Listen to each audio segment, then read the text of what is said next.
पल्लवी देशमुख लोकसभेची तिकेट मेळाव म्हळ्यार रॉयल्टीन लॉयल्टीक भायर मारपाचो प्रकार आशिल्ल्याची टिका काँग्रेसीची बायल फुडारी आनी जिल्लो पंचायत वांगडी मिशेल रेबेलोन केला.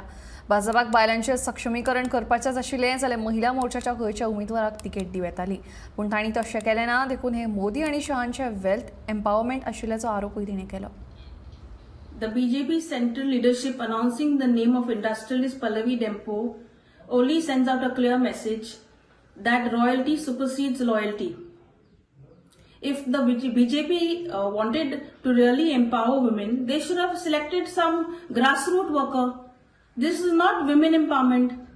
This is called wealth empowerment by Modi and Shah. I am told by some hardcore women Mahila worker that our Health Minister Vishwajit Rane has ensured the candidature of his sister-in-law Pallavi Dempo over our CM Dr. Pramod Sawant's wife Sulachana Sawant.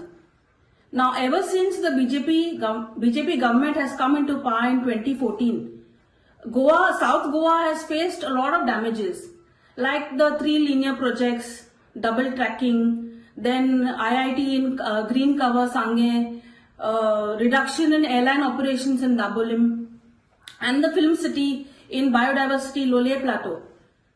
I think BJP is eyeing each and every inch of our land in Goa, and giving this candidature to an industrialist only suggests that they want to hand over our beautiful Goa into the hands of crony capitalists.